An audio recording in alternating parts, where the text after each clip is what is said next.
Maithili express music.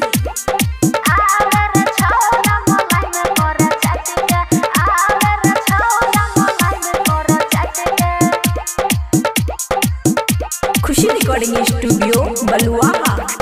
कटहर के काट जे ना ठोर भेले फाट के, कटहर के काट जे ना ठोर भेले फाट के, आवे रे छौरा मोलाइम कर चाट के, आवे रे छौरा मोलाइम कर चाट के, आवे रे छौरा मोलाइम कर चाट के, हवा जे घुसते हटे दही टाट के, आवे रे छौरा मोलाइम कर चाट के, आवे रे छौरा मोलाइम कर चाट के, आवे रे छौरा मोलाइम कर चाट के। DJ good Madhubani, DJ good Madhubani, आवे रे छौरा मोलाइम कर चाट के, आवे रे छौरा मोलाइम कर चाट के।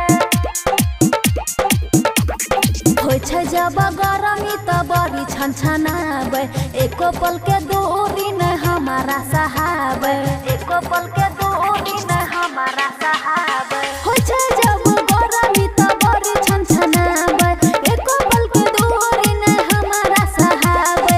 आइब जइबो घरवा से सुन सब टाट के, आवे रे छौरा मोलाइम कर चाट के, आवे रे छौरा मोलाइम कर चाट के, आवे रे छौरा मोलाइम कर चाट के।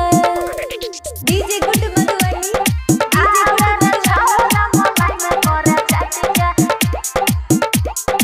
आवे रे छौरा मोलाइम कर चाट के।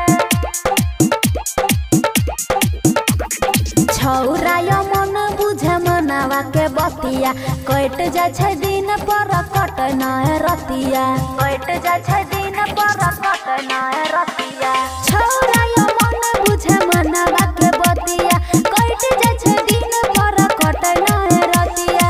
रह छै छौरा तू त हमारा के डांट के, आवे रे छौरा मोलाइम कर चाट के, आवे रे छौरा मोलाइम कर दे चाट के, आवे रे छौरा मोलाइम कर चाट के। खुशी रिकॉर्डिंग स्टूडियो बलुआहा।